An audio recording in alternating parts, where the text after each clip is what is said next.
El día empieza con un café y la información es RCN Mundo. Todo el mundo. 8:36 de la mañana y seguimos haciendo este panorama, revelando esta radiografía con las víctimas. Un alarmante informe de la Unidad de Víctimas reveló que son cerca de 31.000 las mujeres víctimas de violencia sexual, esto en el marco del conflicto armado en Colombia, y que han sido sometidas a todo tipo de vejámenes por parte de los grupos armados. Colombia Diversa, por ejemplo, ha documentado 38 casos de violencia sexual contra mujeres trans, a propósito de la petición de esa población a la Justicia Especial para la Paz para que también abran un macrocaso sobre esos hechos. Jenny Angarita, buenos días. Usted ha hecho un informe juicioso sobre este fenómeno. Así es, Carla, muy buenos días y un saludo para todos los oyentes. Y es que de acuerdo con el estudio y el registro que tiene la Unidad de Víctimas, son 34.918 las personas que en medio de la violencia han sido afectados, lesionados y sometidos a todo tipo de vejámenes. No obstante, de esta escalofriante cifra, 31.418 fueron mujeres, es decir, más del 80%. Jenny, tenemos testimonios de víctimas y ¿qué ha pasado? Jesús, mire, son miles de mujeres las que han sido agredidas sexualmente por grupos armados ilegales. En RCN Mundo conocimos, por ejemplo, el testimonio de Luz Palomar Quintero. Es una mujer que denunció que el jefe del partido político de las FARC, Rodrigo Londoño Echeverry, conocido como Timochenko, la abusó sexualmente cuando tenía 13 años en la antigua zona de despeje de San Vicente del Caguán. Pues yo fui violada a los 13 años por Timochenko. Aunque él dice que no, él niega todo. Él me violó a los 13 años cuando estábamos haciendo un campamento por allá en Robert, en el hospital que es del bloque oriental de las FARC, aunque allá él me violó a los 13 años y tuve un aborto de él a los 13 años. Aunque él diga que no y diga muchas cosas, eso es verdad. También recordó cómo alias el médico, como decíamos hace algunos minutos, fue quien le practicó el aborto, pero esta era una práctica muy común. Pasaba con las mujeres, ella tenía 13 años, pero cuenta también que esto le ocurría a niñas incluso de 10 y 11 años. Yo me di cuenta a los 2 meses que estaba embarazada y él me mandó a practicar un aborto con Mauricio Jaramillo, el médico, que no me podían dar de cuenta a nadie porque era una menor de edad, entonces, pero eso era normal, los abortos en el hospital oriental, eso hacían muchos abortos a las niñas de 12, 13 años, sacaban niños de 7, 8 meses, 6 meses en los abortos que uno miraba en el hospital practicados por Mauricio el médico. También como ella señala que vio muchos casos de estos y que obviamente pues le genera mucha angustia que pese a tantas denuncias y a tantas solicitudes ante la Jurisdicción Especial para la Paz, todavía no suceda nada.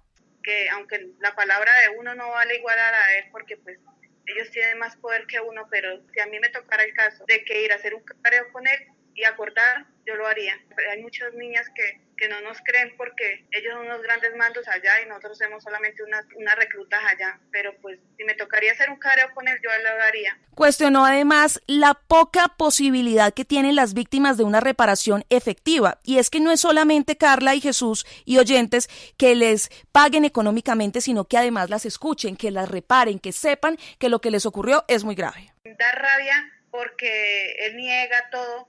Y la JES no nos ayuda tampoco mucho a nosotros como víctimas de la FARC. A Timochenko le creen todo lo que dice.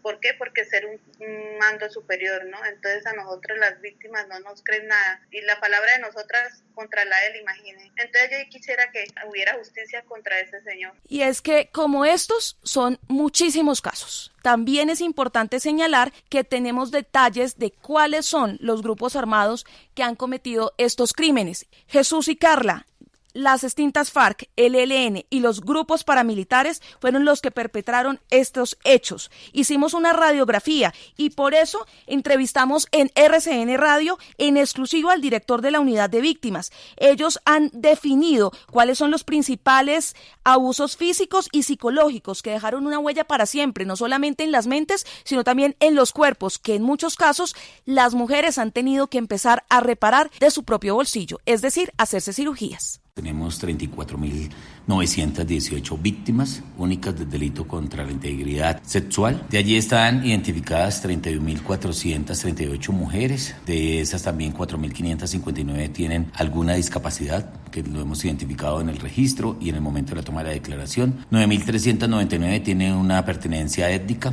que lo identificaron, principalmente indígenas, y adicional a eso, 1.323 son niñas y adolescentes. Tenemos 34.918 víctimas únicas del delito contra la integridad sexual. De allí están identificadas 31.438 mujeres, de esas también 4.559 tienen alguna discapacidad, que lo hemos identificado en el registro y en el momento de la toma de la declaración. 9.399 tienen una pertenencia étnica, que lo identificaron, principalmente indígenas, y adicional a eso, 1.323 son niñas y adolescentes. La violencia sexual también destruyó a los hombres. La unidad de víctimas identificó que también personas que integran la comunidad LGTBI fueron afectadas.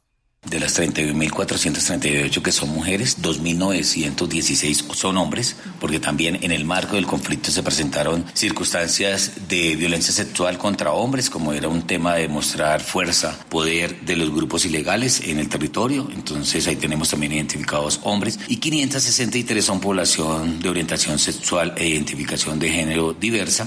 El desplazamiento fue la principal causa de violencia sexual. Muchas mujeres tuvieron que irse de sus territorios para evitar ser afectadas e incluso después de haber sido abusadas, prefirieron irse para no ser asesinadas.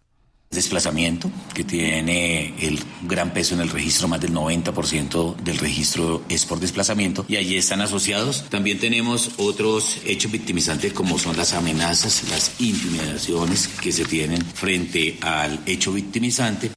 Las mujeres indígenas también padecen todo este caso, señala el director de la unidad de víctimas, que incluso son despreciadas por sus mismas comunidades.